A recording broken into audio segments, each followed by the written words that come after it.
हम मौजूद हैं गाज़ियाबाद के इंदिरापुरम क्षेत्र में हिंडन बैराज पर। अब जैसा कि देख सकते हैं कोरोना युग के इस अनलॉक में हम इस वक्त खड़े हैं, क्योंकि लॉकडाउन 1, 2, 3, 4 अब ख़त्म हो चुका है, अब अनलॉक हो चुका है। और अब देख सकते हैं कि ये भीड़ लगी हुई है यहाँ पर। और ये इस तरह भी हम चाहेंगे सहयोगी से एक बार दिखाएं जरा कि क्या स्थिति है बनी हुई। आज से लोग अपने दैनिक जीवन के लिए जो उनका कार्य है, अपने ऑफिस जाने के लिए अपना जो एहतियातन कदम है, इसको लेके लॉकडाउन 4 के बाद अनलॉक तो खोल दिया गया है, लेकिन उसके लिए सरकार के द्वारा कुछ ठोस कदम उठाए गए हैं, कुछ दिशा निर्देश तय की गई है। उस पैमानों को क्या लोग मान रहे हैं या वो पहले की तरह ही अपने दिनचर्या में जिस तरह जाते थे उसी तरह जा रहे हैं, अब ये देखना होगा। साथ ही साथ ये भी अब देखना होगा कि क्या लोगों को अब दिक्कत हो रही है या अब लग रहा है कि नहीं। अब इसकी कोई ज़रूरत नहीं है, जैसी मर्जी वैसे हम आए और जाए। क्या इसमें शासन प्रशासन अब कुछ आगे कुछ नया करने जा रही है या उसी तरह है, अब ये देखना होगा।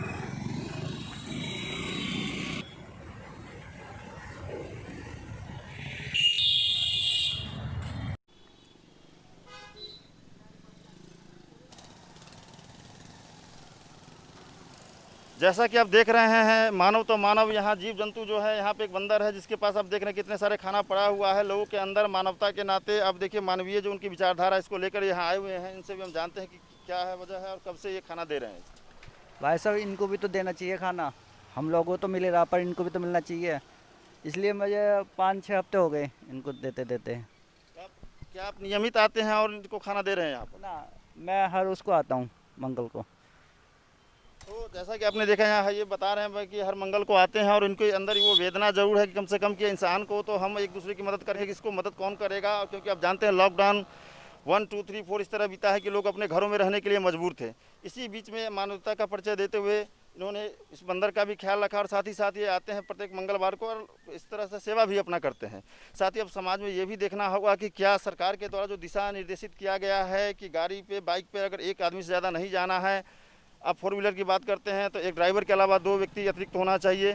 क्या लोग पालन कर रहे हैं या नहीं कर रहे हैं, अब देखना ये भी होगा। क्योंकि सोशल डिस्टेंसिंग की बात सरकार तो कर रही है और सभी हम जानते हैं कि इसमें जो कोरोना रूपी जो महामारी है यह संपूर्ण विश्व में फैला हुआ है। और भारत की अगर स्थिति हम देखते हैं तो करीब 1,90,000 से ऊपर हो चुका है। तो इस तरह से क्या हम सोशल डिस्टेंसिंग का पालन नहीं करेंगे तो क्या इस तरह से सरकार की जो भी दिशा निर्देश उसकी धज्जियाँ उड़ाएंगे तो क्या ये कोरोना रूपी जो हमारी महामारी है इससे हम जीत पाएंगे? क्या भारत इस तरह कोरोना रूपी महामारी से जंग जीत पाएगा? अब सबसे बड़ा सवाल बन के ये आता है। और सरकार क्या इसके लिए दिशा निर्देश फिर से कर रही है, देखना अब ये होगा। अपने सहयोगी जेपी ठाकुर के साथ मैं राजन कुमार टूरे, समाचार गाजियाबाद। सरकार द्वारा जो दिशा निर्देशित किया गया है, जो यहाँ पे एसएसपी के द्वारा दिशा निर्देशित किया गया है कि बाइक पे एक सवारी से ज़्यादा आएंगे, सोशल डिस्टेंसिंग का पालन करेंगे। लेकिन आपने देखा होगा यहाँ पर कि कई सारी गाड़ियाँ गई हैं जहाँ 2-2 की जगह 3-3 लोग गए हैं। क्या इस तरह से सोशल डिस्टेंसिंग की धज्जियाँ नहीं उड़ रही? अगर वो सोशल डिस्टेंसिंग की धज्जियाँ उड़ा रहे हैं तो क्या इससे कोरोना रूपी महामारी से भारत जीत पाएगा? और इस तरह से हम चाहते हैं कि कोरोना ख़त्म भी हो जाए देश से और सरकार के द्वारा जो गाइडलाइन जारी है उसका हम पालन भी नहीं करेंगे तो क्या यह इसका परिणाम जो बताया जा रहा है कि अब जुलाई में बहुत बड़ा महामारी का रूप लेने जा रही है, तो इस तरह से क्या हम महामारी को न्योता दे रहे हैं? क्या सबसे बड़ा सवाल बन के ये आता है कि क्या कुछ लोगों की वजह से ये कोरोना रूपी जो महामारी है उससे भारत जंग जीत पाएगा? साथ ही साथ अब देखना ये भी होगा कि जो लोग एहतियातन कदम उठा के अपने घर में रहने को मजबूर हैं, लेकिन कुछ लोगों की लापरवाही की वजह से सरकार के द्वारा जो गाइडलाइन है उसको वायलेट किया जा रहा है बार बार।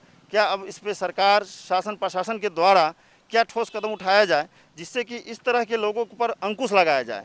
यदि समय रहते अंकुश नहीं लगाया गया तो इसके लिए वो सभ्य समाज जो अपने घर में सरकार के द्वारा जो गाइडलाइन जारी है अपने घर में रहकर या वो अपने बाहर दिनचर्या के कार्य के लिए बाहर निकलते भी हैं तो सरकार द्वारा जो गाइडलाइन है उसका पालन भी करते हैं।